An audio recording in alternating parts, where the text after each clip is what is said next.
Hello, wonderful people. Welcome to another exciting edition of PM Personality Profile. My guest tonight is not someone you do not know. He is a former Minister for Youth and Sports, former Deputy Minister for Local Government and Rural Development. He's a former Minister of State at the Office of the President, former Deputy General Secretary of the NDC, former campaign coordinator of John Dramani Mahama, immediate past Director of Elections for the National Democratic Congress. I'm talking about Elvis Afriyie Ankrah.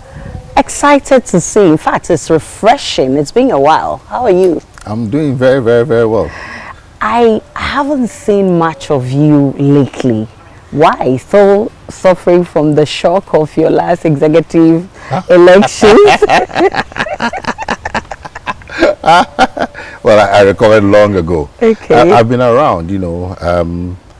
I've been working with the party, but I also have an international assignment, so I try to balance both. I don't stay out of the country for more than a week, sometimes maximum 10 days, then I'm back. Okay. And then I help the party as and when. I was actually part of the team that helped with the presidential primaries. So during the crisis of the voter register for that primaries, I was deeply involved. I was part of the committee. The committee chairman was not available then, so I actually chaired all those meetings. So I've been around, I've been involved. That election to become General Secretary, many were shocked. What happened? Well, very interesting. Yes, indeed. All our analysis showed that we were on the verge of winning. Then I think a few days to the elections, just a few days to the elections, you know, some rumors started popping out, you know, and but the biggest challenge I had was that I was the director of elections. I was the face of the party in terms of elections, and so when the elections did not go well in 2020, everybody blamed me. What they did not know was that in 2020 or back in 2018, the party had taken a decision to separate the elections directorate from the IT directorate. So I was in charge of the elections directorate.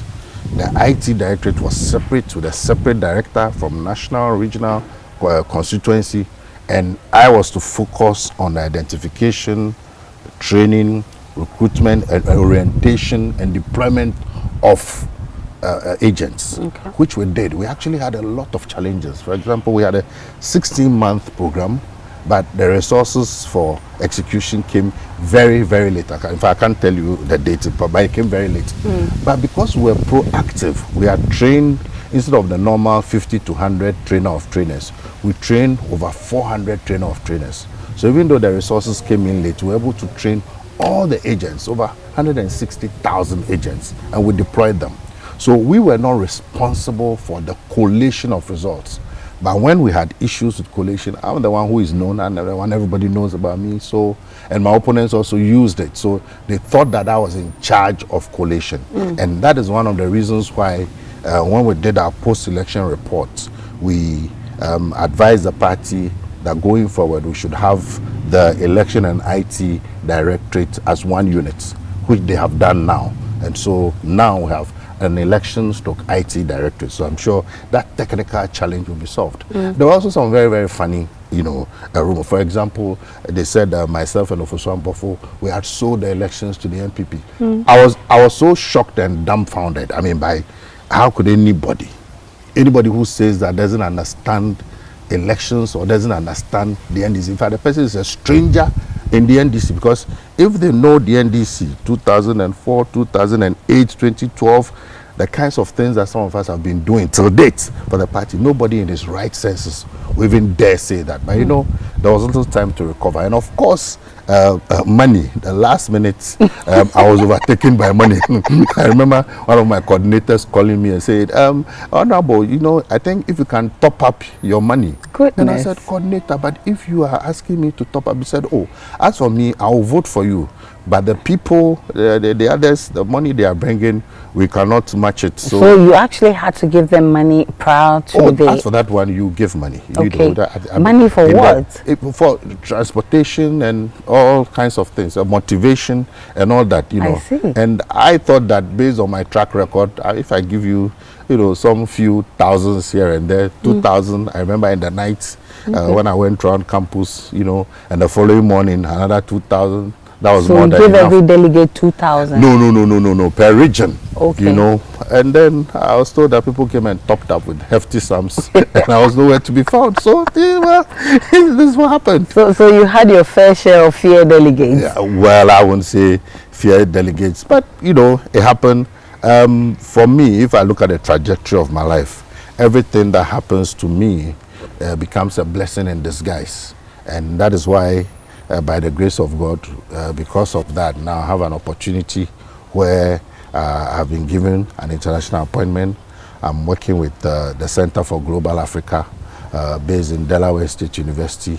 We are researching the impact of monetization of elections on democracy in Africa, because I've had my personal experience and I've been involved in elections. That's an interesting one. Yes, and I have a very strong conviction that one of the fundamental problems we have as a country that we are not looking at is the way we fund our elections. Now I've heard people argue that democracy is expensive and that when you go to America they spend billions of cedis and all that.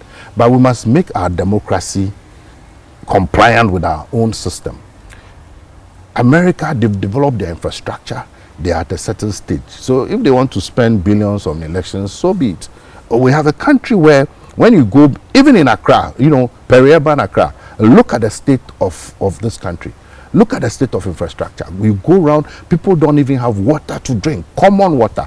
Children are sitting on the floor in schools. People don't have basic amenities. So if every 4 years, due to primaries, due to main elections, we will dole out billions of cedis and spend in a jamboree, there's an election. We end the election, we are back to square one. The economy has to start again from school. Where does the money come from?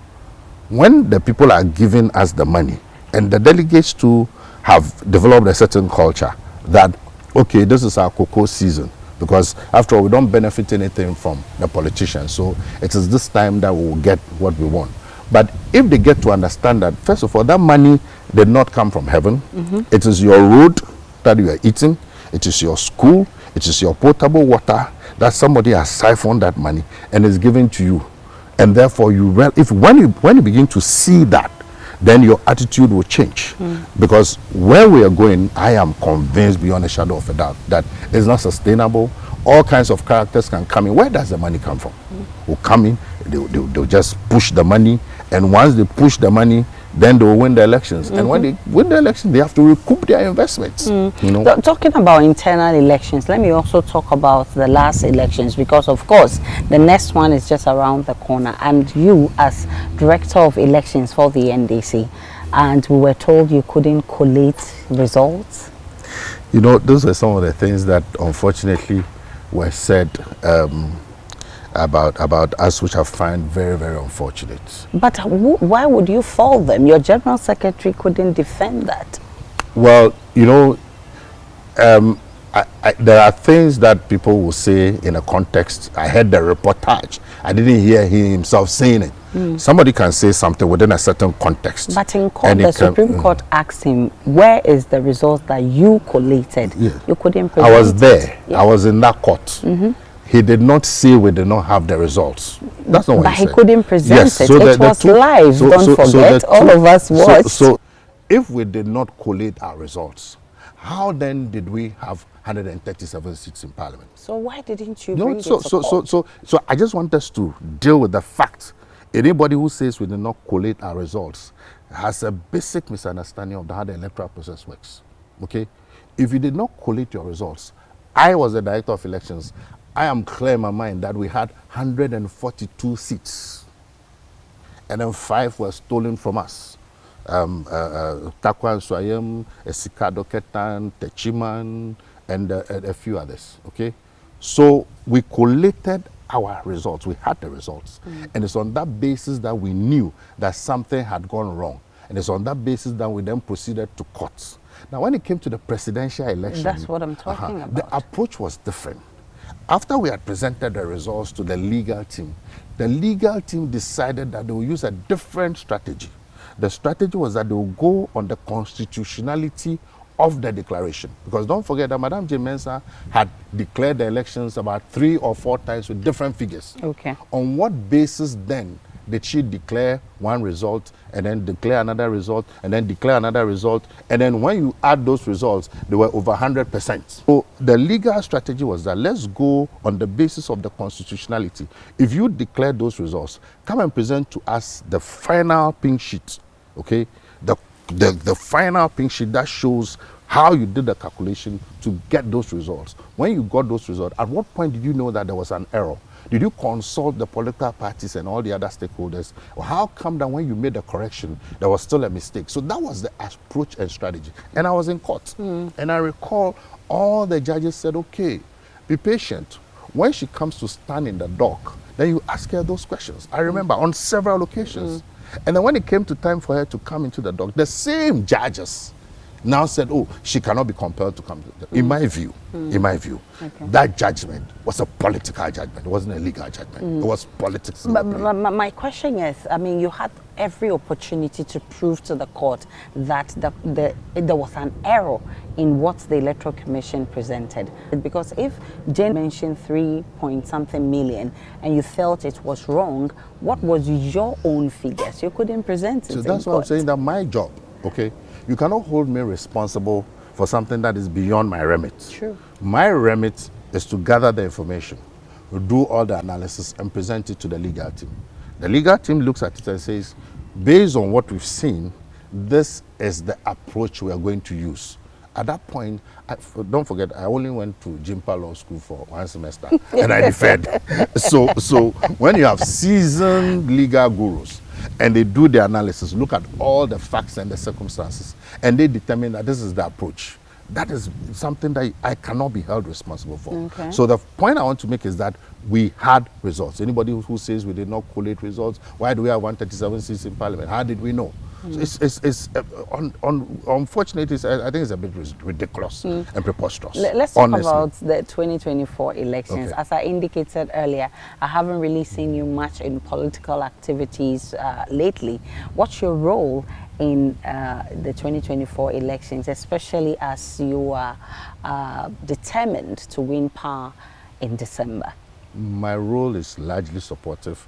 Like I said, I've been working with the party, the presidential primaries, I was involved, parliamentary primaries, I was involved, and I do quite a bit. I support the current Director of Elections and IT, Dr. Mane, who incidentally worked with me in 2008. In 2008, when I was in charge of operations for the elections, he was one of the people who were with me in the ops room, you know, and he saw the things that we were doing.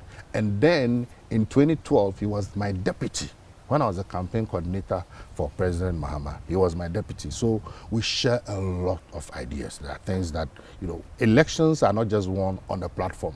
The things you do behind the scenes sometimes are even more important than what you do on the platform. So beyond the platform, there are things that we share behind the scenes, and I share with the party. And of course, as and when I'm around, you'll be seeing more of me as we get going. There are things that we are going to be doing, and you'll be seeing. So I am going to be very, very much involved, because I think that this government does not deserve 1 second, 1 second, one more second. In fact, I wish that the elections were tomorrow, so that I would kick them out. And you think if the elections were tomorrow, you will win? The NDC will win elections?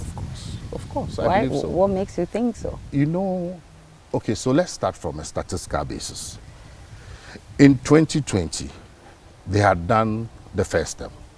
Naturally, people would tend to say, okay, let's give them a second chance, all right?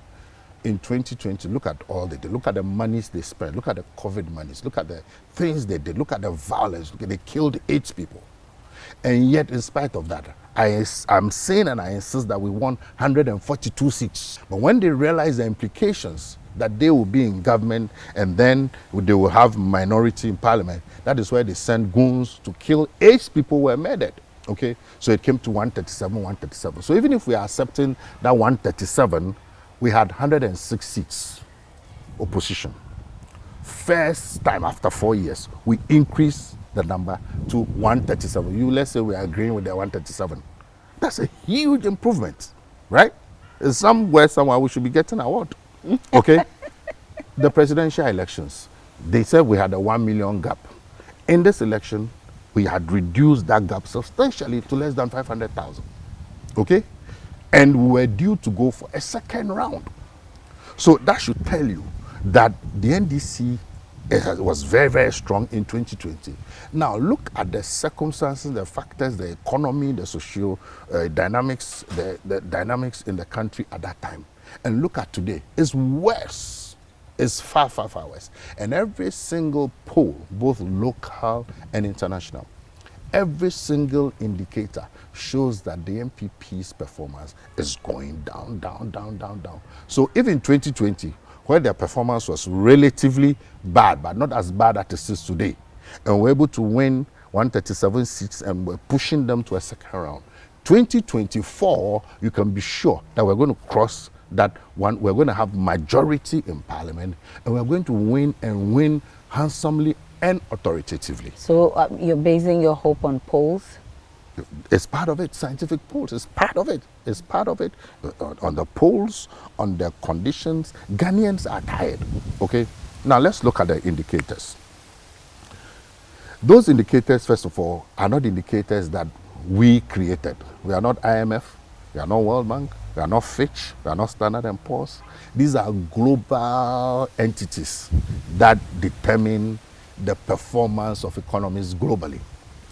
And these entities are saying that based on the figures, okay, when we were leaving office, what was the state of the economy? Numbers don't lie, okay? When Bawumia was shouting. Let's start with the exchange rate. The exchange rate was 3.9 to the cedi. At that time, Bawumia said what? When the fundamentals of the economy are weak, your exchange rate will expose you. At that time, okay, 2016, they came to power. What is the exchange rate today? What is the exchange rate today? How do you tell me? 12.3. Okay. Yeah. So if you're a business person, about so kind, whatever, and you need so much cedis to be able to change into dollars to buy your goods, you think that you'll be happy with this government? So the exchange rate is so clear. It's a disaster. You look at the debt situation. And they came and say, oh, we have so much debt. From Nkrumah's time till the time we left office in 2016, the total debt stock of Ghana was about 120 billion, out of which about 56 billion were the debts, were the loans that President Mahama took. And there are things to show for it. For every single sector of this economy, the things that the NDC did under President Mahama, they are short of miraculous. And you think that the NPP doesn't have things to show where for are they? their debt? Let me just, we have things to show. Now, with them, from 120, okay, they came within this 8 years, the debt stock has shot up to over 600 billion. 600 billion. What do they have to show for? Is it up to 600? The last time I checked it was 500 and something. Oh, it's gone. It's over 600 billion. What is that? They'll tell you free SHS. By their own account, free SHS cumulatively since they came hasn't even hit 20 billion. So where is the money? You understand me? It's incredulous. And for me, again, I think that the NDC has allowed itself, okay, for people to tell our story. The achievements of the NDC and John Mahama are incredulous. You can see them tangibly. UGMC, go and see.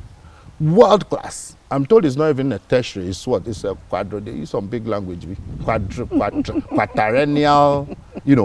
I had some visitors from the States. When we passed it, they said, what? You have this in Ghana? The health sector. It's there, tangible. You can see it. Bank of Ghana Hospital, Maritime Hospital, Dodowa Hospital, name it. We built Sewa in Ashanti. They've left it to rot. What is it that they've added to the debt stock, the health stock? Agenda 111, where are the hospitals? Okay, you come to education. You know, you see, children have a way of exposing lies. Just a few days ago, the president was in Wege.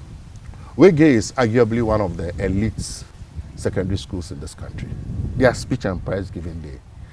The head girl came and stood there. Did you listen to her speech? Said the school is in a mess. The ladies, the children are sleeping on the floor. I'm not the one saying it. If I say it, you say I'm doing politics. Okay? On the floor. He said the dining hall, they have to eat in shifts. Am I the one saying it? The so-called free SHS. Education sector is in a mess. Do you know that basic school, they haven't provided books for them for the past how many years? How do you build an educational system where you have not provided textbooks for your basic schools? How can you do that? So education sector is in a mess. The economy is in a mess. Our debt to GDP ratio is in a mess. Now, you look at, this is the first time in the history of this country, when we were leaving, the global entities, they rated our economy as B. It came down to minus. But even that, it was sustainable because you could go to the market and go and take loans. Today, as we speak, we are D minus, junk. We cannot go into the market to go and take loans. The economy is in a tailspin. For the first time in the history of this country, you've had pensioners, people who have worked all their life. Some of them have debilitating health conditions. They've put some money down so that every month they take money, buy their drugs and everything. Some are on dialysis. This government, this Carlos government, decided to do haircuts, take their money, cut down. They are not paying them interest. The principal to him, and they will pay them somewhere, someday, somehow. So the NDC is the alternative? Absolutely. The NDC is the alternative. It's so clear. It's even the blind man can see. Every single sector, you know, I used to just wonder how we would allow ourselves to even get into an argument with these MP people over corruption. And yet, some way, somehow, we allow them to label us. Okay? Now, I'm going to ask you, during the NDC era, just name for me the various corruption so-called scandals in the NDC era. And I'll show you what we did. Ford Saga. Okay. Baz Brand. I'll tell you. If you want to, I can Brazil. I'm sitting here, you know, and I'll tell you. Number one, Ford Saga. What was the issue? That somebody comes to give a president a car, a vehicle, and the president takes the vehicle and puts it in the pool at the presidency. He doesn't take it home. He doesn't use it. He doesn't give it to any other person. It's in the pool. And this NPP people, they are using that vehicle today. And you say what? Where's the corruption in that? Okay? Who were the people who gave him the Ford? Whoever they were. Was there any evidence that it was given on the basis of any quid pro quo? The point is that what did he do with it? He put it in the pool. Okay? Baz branding. What happened? I was at the Flagstaff House when that issue broke. The president set up a committee. The monies were refunded. And the minister, even though she wasn't directly involved, she was the superintendent minister. And she had to resign. Our own sister Jifati Avon. May her soul rest in peace. Okay? Jida. For me, when I hear people trying to blame the NDC for Jida, I wonder, say if you want to hide anything from a black man, put it in a book. But they said the Gideon files, you said they've gone back to the bush. You. In the first place, it was President Mahama who instituted investigations into the Jida. Hello? I was the minister. Okay. I was the minister of youth and sports that was authorized to do that investigations. We set up an independent entity and they went into it, and that is how come we restructured it. It was NYP, and we restructured it, put in place systems, procedures, how service providers would apply for services, payment mechanisms, monetary mechanisms, source of funding. All these things were done by President Mahama. So how then do you blame the person who came in, did an investigation, clean it up, okay, put in place structures, systems, and mechanisms to make it more transparent. How do you blame him? How? The documents are there. The report is there. It's not secret. So people should read. Okay? So now coming to the birds. What? That the birds flew? Who said that? It was just one journalist who made an irresponsible comment that the birds flew, and people just took it up. No research. In any case, you are from the north. Guinea fowls, can they fly? From here to even Legon police station, can they fly? So how can anybody believe that they said the birds flew to Burkina Faso? That you stayed away from IPAC for a long time. Recently, you've gone back to IPAC. I mean, what informed that decision? Because your reason was mistrust for the Electoral Commission. What informed your reason to go back? Okay, so because I've been part of IPAC and I experienced the issues, for want of a better word. You go to IPAC, issues are put on the table, you discuss it, you state a position. The next minute you come out, and then Madam J. Mensah issues a statement. We went to the meeting and all the stakeholders agreed that we should do a new register. The very issue that you raised objections to, you were very clear and emphatic, and then they put it out there. We go for a meeting, issues come up, we provide data, and let me give you a typical case study.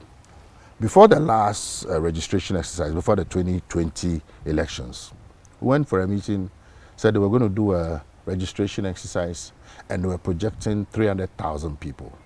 So we said, what was the basis of that projection? Because projections must be based on statistics. She said, well, that is their projection. So we wrote to Ghana Statistical Service, give us the ages or the percentage of Ghanaians or the numbers of Ghanaians who would have turned 18 between the last registration and now. They gave us the number. It was 1.7 million. So we presented it to them. We said, this is the number. So you cannot project 300,000. They said, okay, we've moved it up to 500,000 arbitrarily. Then they came back in the final meeting and said, okay, we've moved it to 700,000. That's it. So there was no statistical input. Okay. Subsequently, they did the registration. And don't forget that once they project that, it means that will be the basis for their planning. The logistics, the materials, everything will be based on that. And that is why that registration ran into a lot of problems. Shortages and all that. Because they planned without taking into account the statistical data. Eventually, when they finished the registration and they registered about 1.2, 1.3 million, then they turned around to praise themselves that they did a good job. Meanwhile, you actually messed it up and we could have had higher numbers. So many of such things. And then there was hostility towards us. I remember one time where the then General Secretary, who is now chairman, and, you know, he chuckled.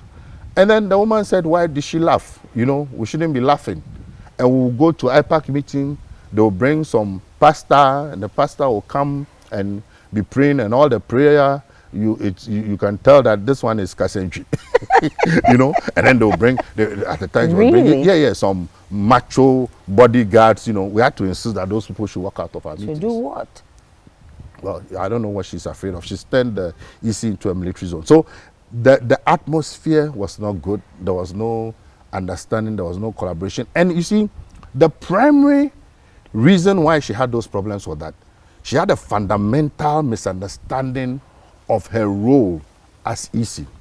Now, she took a literal interpretation of the Constitution that the EC is independent and therefore was not subject to anybody.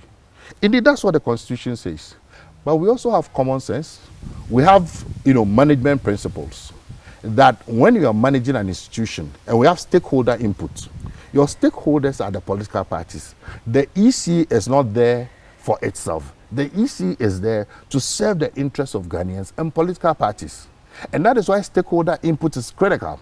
So IPAC came into being to ensure that you would have buy-in and stakeholder input. So all the reforms we have had since 1992, use of opaque ballot boxes, use of biometric ID cards, counting votes at the polling station and declaring them, all these things came through IPAC.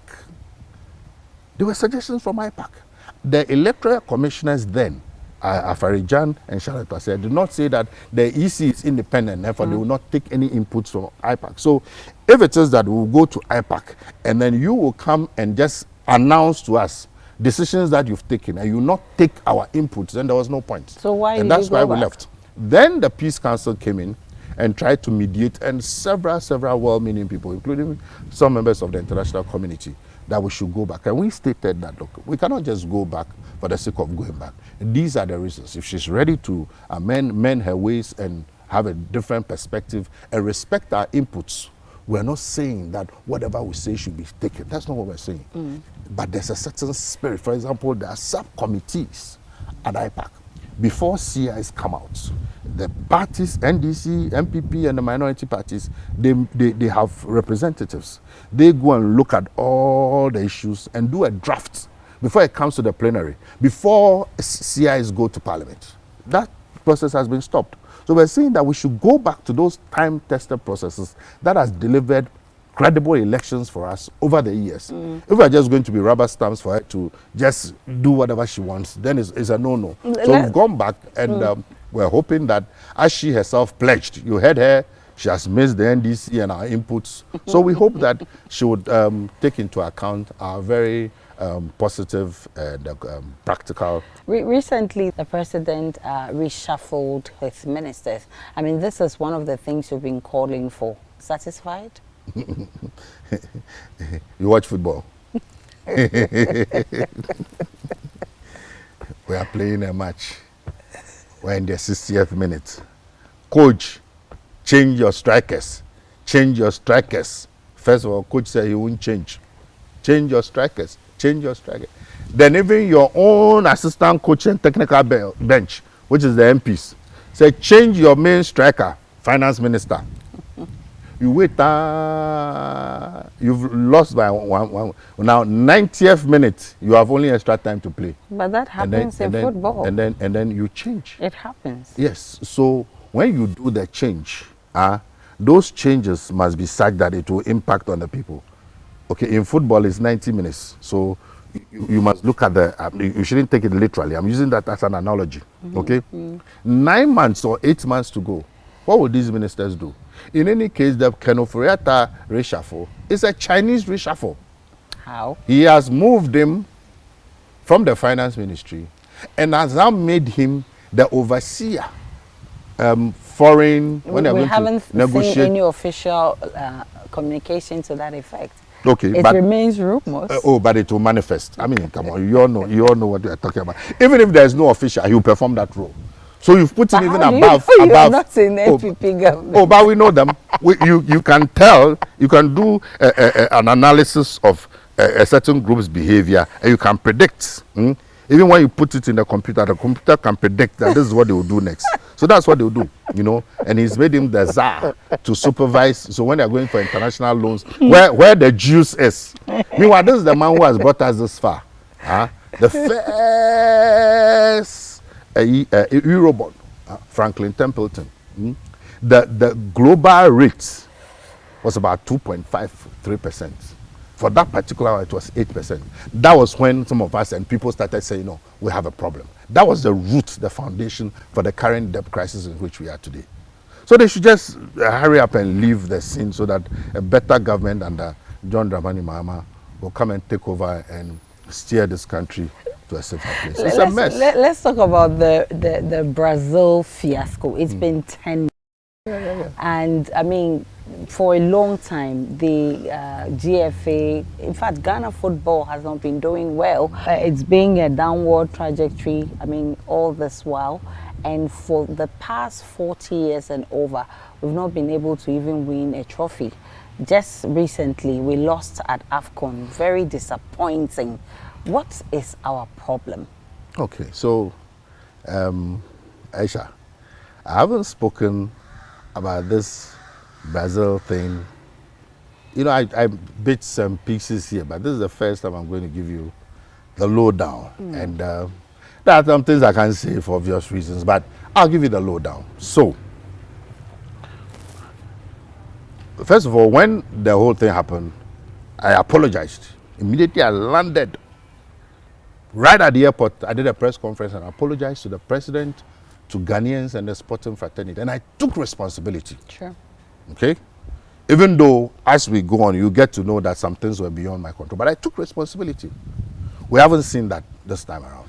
It was after people started shouting before there was some lame, apology. That's number one. Number two, that team was a team that I was convinced, beyond a shadow of a doubt, that that team could have gone to even the semi-finals of that World Cup. And when I say this, some people said, oh, you were too optimistic. But there's a scientific basis. What is the scientific basis? It is that same team that beat Egypt by 6-1. No team has ever beaten Egypt, as far as I can remember, by 6-1. We beat Egypt by 6-1. And I remember when the FA went to Cairo to go, they said you put something in their food and they couldn't run. So. They went to Cairo and balloted and picked Egypt. They came back and they were all dejected and depressed. So as for Egypt, and I told them, look, the Egyptians you see today, you will see them no more. We will beat Egypt and we will qualify. And we went to Kumasi and we beat Egypt by 6-1. So I was confident, but that was where my trouble started. I didn't know. So we started the preparations. And then that same team is the only team that played 2-2 draw with Germany. That was our second match. And no team scored Germany 2 goals. And Germany eventually became the winners of the World Cup. And that match was declared as the most technically competent match of the whole tournament. It was the best match in terms of strategy, tactics, quality of play, everything. This is FIFA statistics. So all the technical people, they agreed. So the team had so much potential. And so I had invested so much of my time, my emotion, everything into it.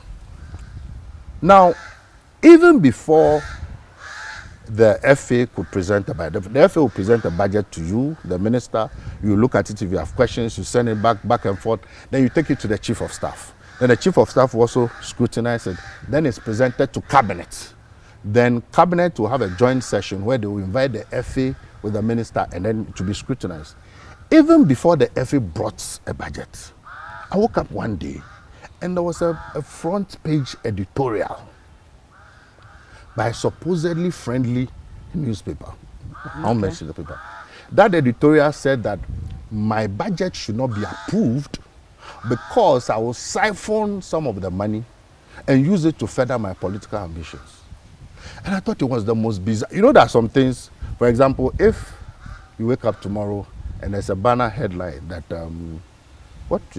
let's say, Aisha Ibrahim owns Kempiski. It's so preposterous, right? Yeah. Maybe one day you own it. Yeah. Say amen. Amen.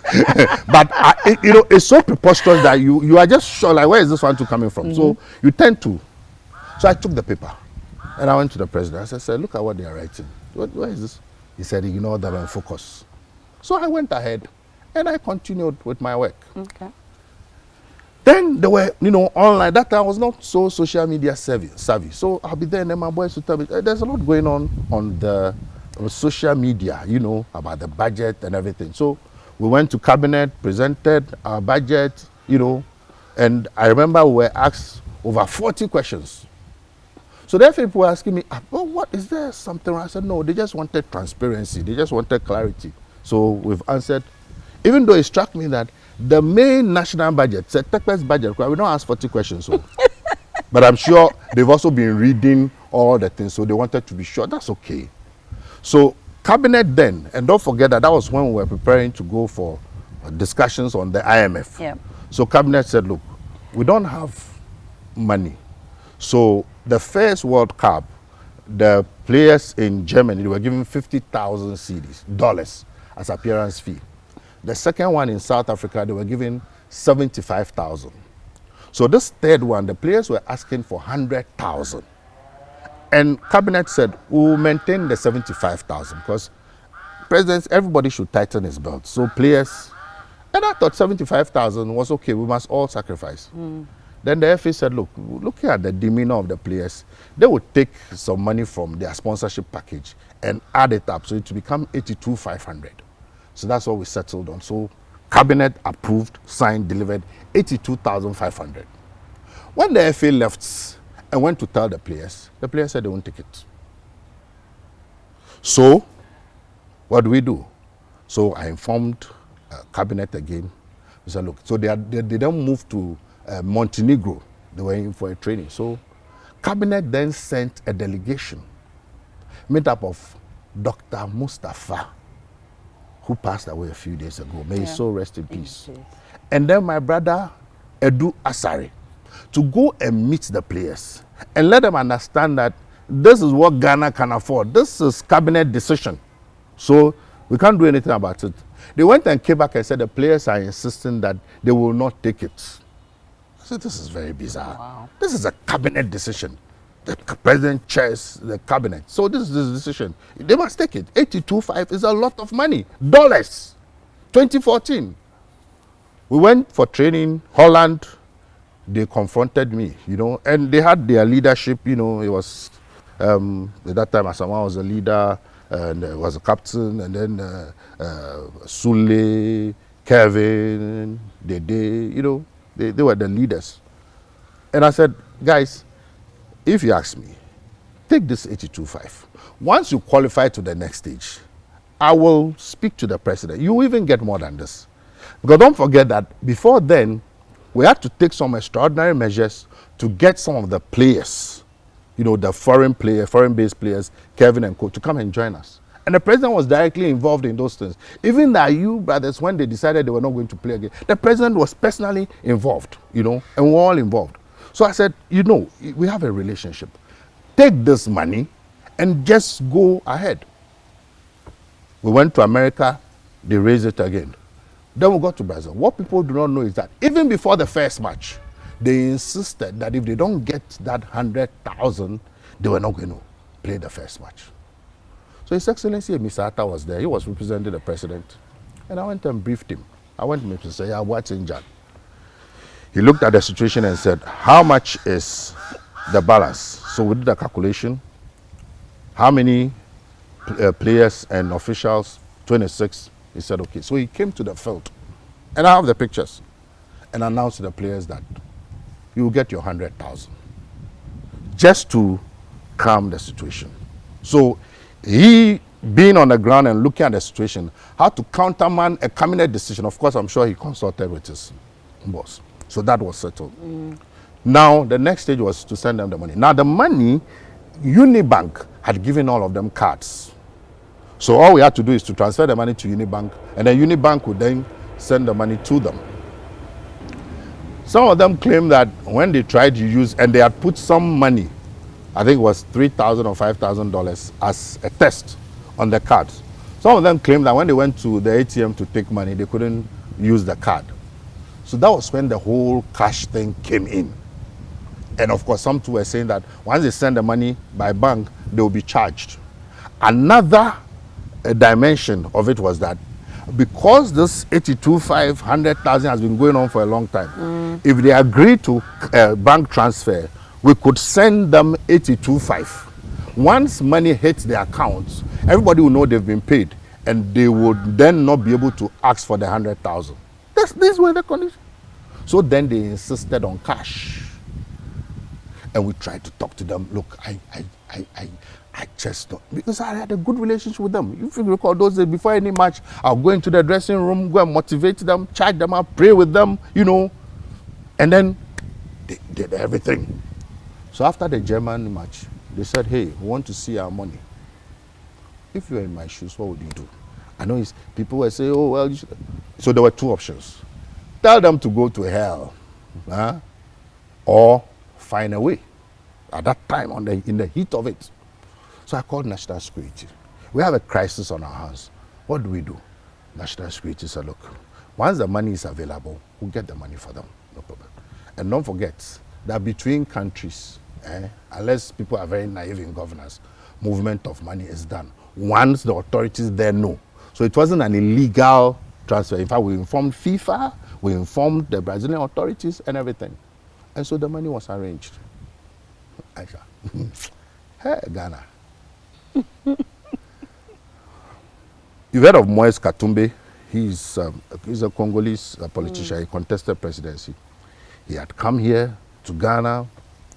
I spoke to him.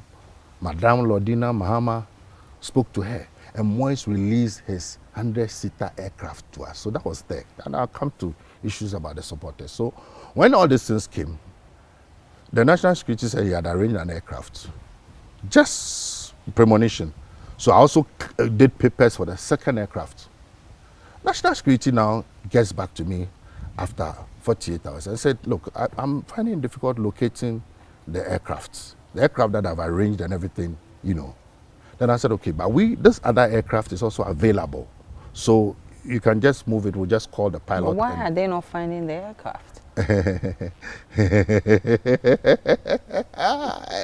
Ghana. Anyway, so the second aircraft, which was under our control, so I had all the documentation, which I had cleared. He goes and says, they said that the aircraft cannot land in Brazil. I said, how? I'm here. I'm with the ambassador. That aircraft has been cleared. Then he said, no, there's something going on. I don't understand this thing. When the ambassador called Ghana, hey, Ghana, hey, Charlie, they were told that, they were told that the plane cannot even fly. By who? Civil aviation. Apparently somebody had gone to make sure that the plane doesn't fly. Okay. So we did another arrangement. And this is where, again, the falsehoods, you know, that we chartered an aircraft. We did not charter an aircraft. No. And I'm saying this on record. This is the first time I'm saying this publicly. And I have evidence, pictures, videos, you know. The money was brought. You know, Ghana's fleet, every plane that belongs to Ghana is managed by the aircraft. So it was the Air Force flown by a senior Ogbodo of the Air Force that flew the money. Okay. So this business of chartered plane, for the first time I'm saying this in public, nobody chartered any plane anywhere. So this is how the money came. And when the money came, the FA, the FIFA, Brazilian authorities, customs, because they knew we had a crisis. In the meantime, and this is what broke me, the players refused to train. Until they said if they don't see cash. Look, I said everything. That's why the commission, if you recall, again, people who don't pay attention said, oh, they asked him about money and then he broke down. No. They asked me, at that time, how did you feel? Because I had spoken to them. I said, just go and play. Do you know what it means to qualify to the next stage in the World Cup? What it will do to your career? You know the level your career will go to.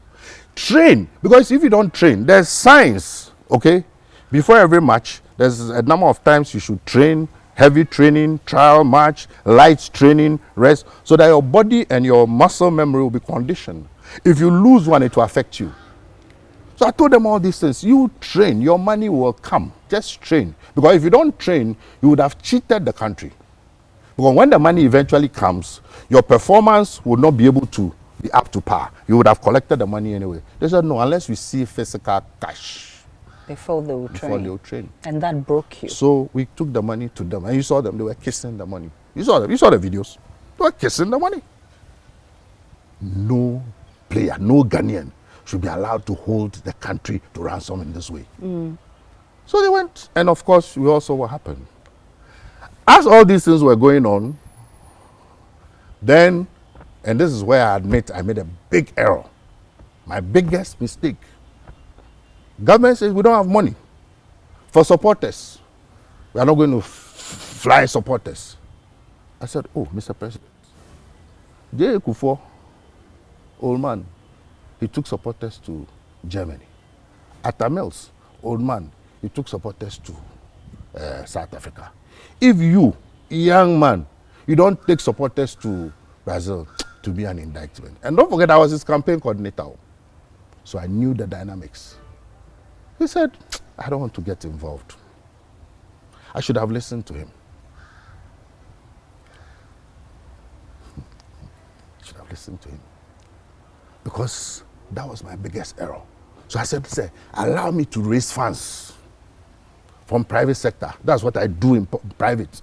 I can raise money. He said, are you sure? These supporters, they are not grateful. I said, I'll do it.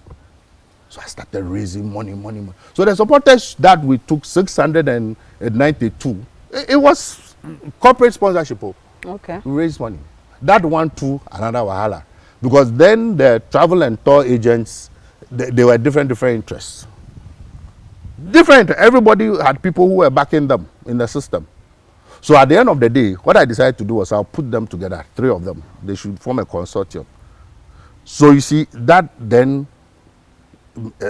puts me under a lot of pressure and strain because the supporters were somewhere and then the players too were somewhere. And Brazil is huge, you know, and you have to fly sometimes 2 hours from the supporters, and there were all kinds of issues. So I admit that was if there was any error that I did, which I take full responsibility for, that was the attempt to, you know, get the supporters through corporate sponsorship, and which we did anyway, and which they had super facilities and all that, simply air-conditioned room. Even with that,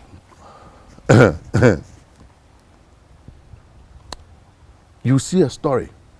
Somebody is holding a placard. We are hungry. We haven't eaten. How? Food. There was so much food. They were eating food, I mean, throwing away. You should see the facilities, and I have the pictures and videos, and I'll show you. You know, and all kinds of stories. Then we came, and as you know, there was a commission. Again, people say, oh, the president wanted to cover you. Who covers somebody with a live commission of inquiry? Live, not recorded and edited, live. And they were very brutal, asking all manner of questions. Not just that, but after the live, then it is rebroadcast at prime time. After news, it's rebroadcast. And then in the morning, I remember I went to one office one morning, and they were showing it. And when I got there, the people were sitting in the reception. They didn't know whether to be watching the TV or be looking at me, you know. But I knew that I hadn't done anything untoward, you know. I mean, I've made errors in terms of that particular decision. And so I was very, I couldn't be bothered about all the things that we were saying. Then, people don't also know that there was a forensic audit by Ernst & Young's.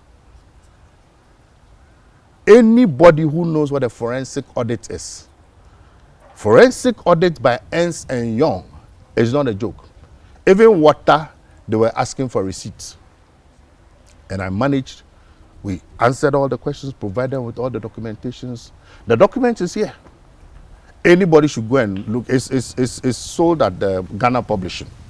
You go and look at that document. There is nowhere in that document that I was said that I took 1 CD of Ghana money. Not one. Forensic audit, nothing was found, because that was not the purpose and the motive. In fact, at the end of the forensic audit, this is the report. Okay? This is the report. Forensic audit. I don't think any minister in the Fourth Republic has gone through a forensic audit.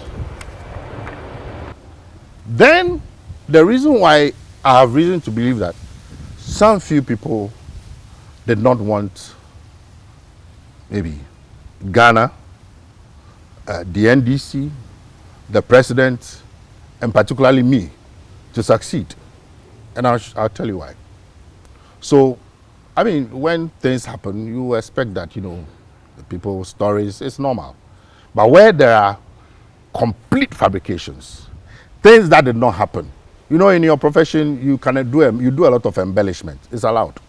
But something that did not happen, and it is published by mainline and then carried online, and you can see that people are behind it and pushing it, buying, advertising it on Facebook and pushing. You know, there's an agenda. The first story that came, I'm a health conscious person, so I drink a lot of coconut. So I saw a picture of myself holding coconut and I was drinking. Story, I bought coconut for $100. And I bought, what, it's a 500, so it's 1,000. The figure changes depending on who is saying the narrative. Sometimes I bought coconut for $200. And you know, I'm saying this now because just a couple of weeks ago, one sports journalist that I respect, I knew he didn't have any malice. He's a genuine guy, very knowledgeable. He said it. And I knew he didn't have any problem with me, but that is what he has heard consistently. So I realized that, hey, I haven't debunked this thing properly. So I'm putting it on record. I never bought any coconut for $100. Never. It didn't happen. How much did you buy it? How much is it? 10 peso or something? I don't even remember. Less than $1. So they saw me, I was with some guys and we were all taking coconuts. And in any case, the camp where we were staying, there were coconuts, plenty of coconut trees. But that became like a narrative and people actually believe it. Like I said, a few weeks ago, somebody was saying it. That about coconuts, for real? When you look at this document, there's nothing like coconut in there though. Please, this is nothing. There's nothing. It didn't even come up. It's completely preposterous. Second fabrication. Said my wife was the cateress. My wife. The only reason why I took my wife and my 2 kids was because my wife lost the mother in April. And she was stressed, you know. So I decided that, look, you come with me. And even there, I took them to Airport Portugal. I bought the tickets myself. I'm keeping those ticket stubs up to today. Okay? And we're staying at a separate place. You know, they were staying at a separate place completely. Had nothing, absolutely. There were 3 caterers that we qualified. And we took them. And we provided all the ingredients for them to cook, and they cooked in abundance. And we paid them. I think each one of them got like $23,000 or so, plus the free tickets we gave to people. One of them, Mrs. Kwashiga, may her soul rest in peace, she died recently. That's the wife of yes, you know. Porridge Kwashiga. My wife had nothing to do with that. Number 3, my mother. That one there actually a shame. Hey, my mother was the one who was providing replica jerseys. We just celebrated my mother's 80th birthday, January 1st. My mother hasn't lived in Ghana for the past 50-something years. She doesn't live here. She comes maximum. It's only COVID time that she was here for over 6 months. Maximum a month, she's gone. She doesn't know the difference between corner kick and free kick. She has no idea. She lives in the UK? Yes. Poor woman, what has she done? So my mother was the one providing replica jerseys. And I mean, the stories were so bizarre, and it kept on running. It kept on running. It kept on running. It kept on running. You know. Another one was that we went to show somebody a shop. We showed some people a shop to buy goods, and then we paid them $3,000. Oh. And even that one, it was the chairman of the commission who made that remark like a joke. Oh, so it means that the person just showed you the shop and you gave him $3,000. We wrote a rejoinder, strong one. They didn't put it inside. What happened? When the caterers were coming, we bought enough food to last the first 3 days. When they got to the airport, they confiscated all that food, every single one. So when they arrived, there was an emergency. The people needed to eat, they needed food. And then monies had not come yet. Physical cash had not come, because we knew that those 3 days, they will be able to take care of themselves before we will come with money. But why did they confiscate the food? Did you know the purpose for which you were taking the food? In fact, the advance team had gone ahead to go and check all those things, you know, what they can bring and everything. But you know, this somebody's country. What can you say? That's what they decided to do. So we then went, and then the team leader on the ground, in the midst of that crisis, no money, no food, then got the local people that we were working, because we had to get local people to work with. Said, look, take us to a shop, and then they guaranteed that for the next 3 days we'll be taking supplies from there. Okay, so we come and make payments. So it was out of that there was a commission. But it make it look like somebody just pointed a shop and we paid him. I'm saying that at the end of the day, the thing was a forensic audit. Nothing. They even asked for receipts of water. Fortunately, Honorable Edward Sari, who was the one in charge of those things, movement at the airport, he had everything. He had forgotten them in Brazil. He made sure they sent them back and he brought them to the commission. And then the last one was what? That I had flown after the players were paid. Then I chartered a private... Charlie, they see me, pal. I chartered a private plane from Brazil to Miami with $1.5 million cash. Hey, all these were complete fabrications. Complete. Don't forget that before then, just before the World Cup was going to start, I woke up one morning and then they had written something, you know, Africa, Forbes Africa, 20th richest men in Ghana. And you had all the rich people in Ghana, the Sam Jones, the Ibrahims, the Canadian Japons, that time UT, all the big guys. And I was the only stranger there. What makes you a stranger? You think you're not rich to be there? $130 million. For real? So I'm just trying to tell that for some people, well, for whatever reason, they think that, you know, they will be able to destroy me or tarnish my image. I think they should know that by now, the grace upon me is sufficient. So I'm like salt. You can't destroy me. So, and I feel sorry for, you know, look at all the players who were involved in those things. Where are they today? What happened to their careers? You don't do that to a country. So you're asking. It is that kind of attitude. And the commission did a very good job. But in my view, when it came to that particular issue, they were not thorough. So the focus was on the other things. But for me, that was the root. And it is that attitude that has grown today, where people don't value what it means to be called into the national team. So people think it's a privilege. They are entitled to it. The first thing we need to do is that people must put value on what it means to be called to the national team. And I'm happy about all the things that are going on, the demonstrations and all that. All the various committee reports and commission reports, they must be implemented. There were recommendations. They have to be implemented. No player, no matter who you are, must feel that it is their prerogative or privilege or right to play for the national team. Few days ago, there was actually a demonstration, and I was even shocked to see Alhaji Gusa part of that demonstration to ask for accountability in football administration. I mean, what do you prefer as solution to our problem? Because our Ghana Football Association has deteriorated over the period. So, as I said, there have been past commissions and committees. We should begin to implement their recommendations and reports. 2, President Mahama offered the solution, which is the base, that we must have a strong local Black Stars team, local players. And that means that the league must improve.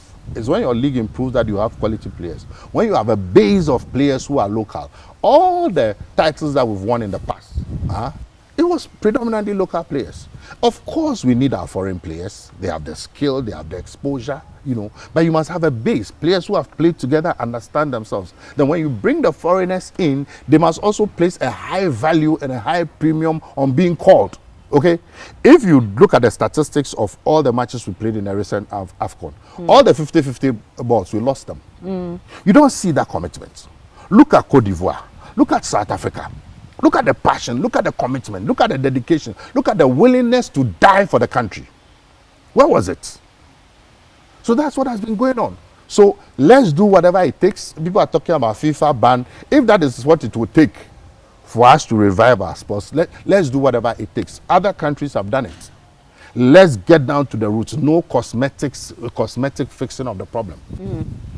So that we will ensure. And then again, this business of, you know, huge bonuses and appearance fees. I think that we should have a system where if you play per match, maybe you are given 5,000, okay? Then there's a target. Let's say the next AFCON or World Cup or whatever it is. If you qualify to maybe quarterfinals, you get this. If you qualify to semis, you get this. If you get to the finals, you get this. And the money must be given after performance, not appearance fees where the players will insist that if we don't get an appearance fee and more so insist on seeing it in cash, then they won't play. Just in this recent AFCON, I'm told that they give them the money even before the match. Well, how do you do that? We made those mistakes 10 years ago. We should not be repeating the same mistakes. Then there was one other one. There was one actress, a celebrity, who was in Brazil. Now, how did the celebrities get involved? As we were raising the funds, it got to a point the pressure was so enormous. So we met all the former FAs and former ministers, and they brought all kinds of ideas. So the committee decided that let's bring on board our football stars and celebrities, actors, etc. So we formed what we call the celebrities group, and we call them ambassadors. And we met them at La Palma, and we give them, scrolls as ambassadors, Shatawale, all of them. So the idea was that they would go to the corporate entities, go and drop the letters for fundraising. When the corporate entities are ready with money, they go back with cameras so that the corporate entities will get the leverage, media leverage they want. Because it was like I was the only one who had to go and I didn't have time. And it worked. So we said, those people who were able to raise some money for us, we will give you a package. You will go to Brazil, free ticket, free accommodation, and your per diem. And then matches, tickets for your matches. So that's how come, that's the context within which some of those celebrities were chosen to go. Now, when they got there, the day I went to look for them, they were not there. So I never set my eyes on them. I didn't see them. We come back to Ghana. I'm told that in the media that there was one celebrity, a lady, that I was going out with her, and per session, I was paying $20,000 US. Hey, Aisha. Dollars, oh, let me see this. $20,000. And this is somebody who was not even my friend. I didn't have a contact, I had no relationship with. You see, I'm saying this to show that there were some people who were deliberately orchestrating these things for a purpose. Because otherwise, how would anybody just spew out such complete falsehood? I never saw her, I never met her. So later when I came back to Ghana, one day I was with my wife and she appeared on TV. And I said, you see my girlfriend? And we were all laughing, And I called somebody, give me her number, and I spoke to her, and I spoke to her. She's not my friend, So these kinds of things. Interesting. Elvis Afriyie Ankrah. He is a former Minister for Youth and Sports. He's also a former Deputy Minister for Local Government. And he's a former Minister of State at the Office of the President. Recently, we saw a video of him swearing with his firstborn. When we return from this break, he will be explaining to us what all of that was about. Again, what is a trained international relations expert, a public relations expert doing with politics? Is that what he really wanted to do, or it was something that pushed him into politics? So also